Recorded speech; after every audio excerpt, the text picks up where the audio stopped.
Woman on Tour, globe-trotteuse, thérapeute et accompagnatrice de votre changement. La question que je vous pose aujourd'hui, c'est est-ce que ça vous est déjà arrivé de pleurer de façon incontrôlable face à un interlocuteur? Certainement que si vous regardez cette vidéo, ça vous est arrivé ou presque, vous étiez à deux doigts. C'est pas du tout agréable. En général, quand on se met à pleurer, on se sent complètement dominé par ses émotions, complètement à la merci de ses émotions. Et déjà, c'est vexant pour soi-même, c'est terriblement déstabilisant. Mais en plus de ça, c'est humiliant, n'est-ce pas, de pleurer devant quelqu'un? Souvent, ça peut être un membre de la famille, auquel cas, là, ça va encore. Mais si c'est un collègue, si c'est dans le cadre du travail ou d'une activité de loisir avec des gens qu'on côtoie occasionnellement, ça peut être terriblement humiliant. Les gens vont penser qu'on est faible, qu'on est nul, tout simplement. Enfin, en tout cas, c'est ce qu'on se dit, non? C'est pas du tout évident. Et si je vous dis ça, c'est parce que je vous comprends et que moi aussi, à un moment donné, j'étais dans cette situation. Et pour vous dire une situation absolument cocasse que je ne vous souhaite pas, j'ai pleuré devant mes patrons. Et pas n'importe lesquels, il y avait mon PDG, mon DG, ma DRH.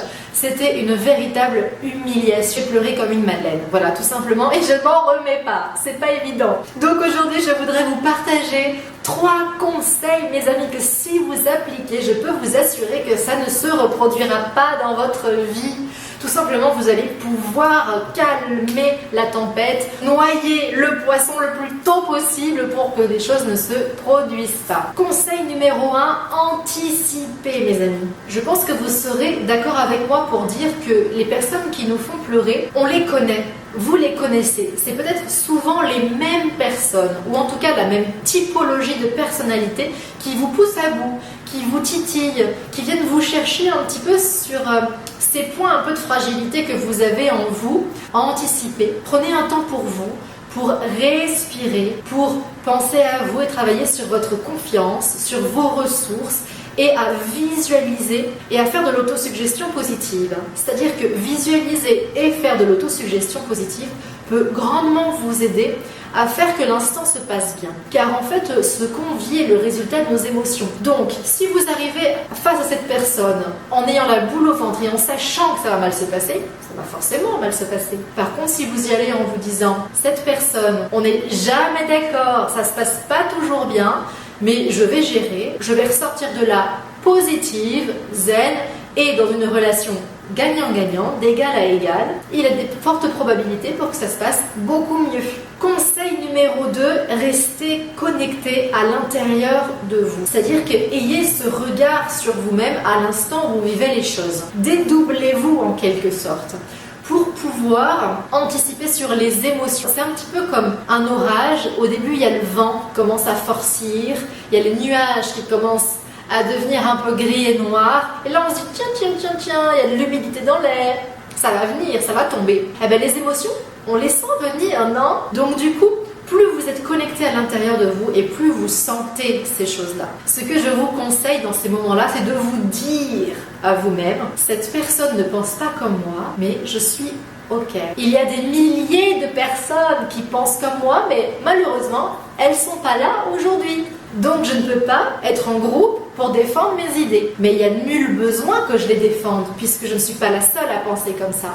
Nul besoin de me lancer dans un débat. Alors je laisse parler mon interlocuteur, je pense qu'il a raison, je sais que j'ai raison. OK, on ne bouge pas la situation.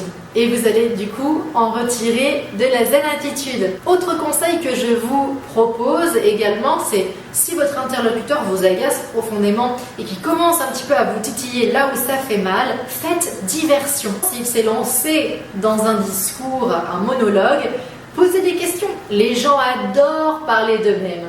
Alors posez des questions, interagissez sur le discours de votre interlocuteur et vous verrez qu'il va continuer à parler de lui et vous, pendant ce temps-là, vous êtes sauvé.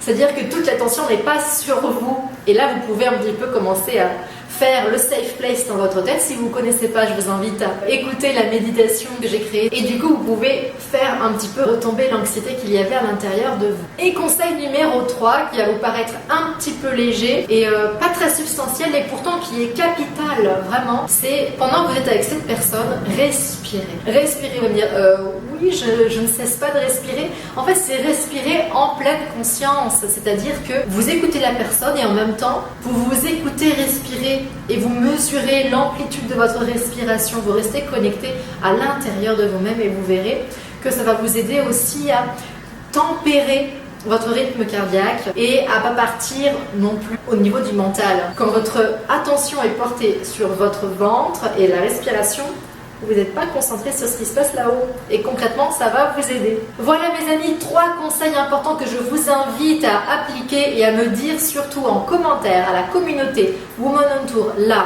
en commentaire les bénéfices que vous en aurez retirés, car évidemment je ne vous souhaite pas je ne souhaite à personne d'avoir à vivre ces instants difficiles. Bravo à vous de faire partie de ces personnes qui ont l'audace, le courage de faire ce voyage intérieur pour créer dans leur vie un succès cohérent. Je vous invite à vous abonner à la chaîne YouTube, à liker la page Facebook et à nous retrouver à la maison womanontour.com. Quant à moi, je vous dis à très bientôt. Bye bye.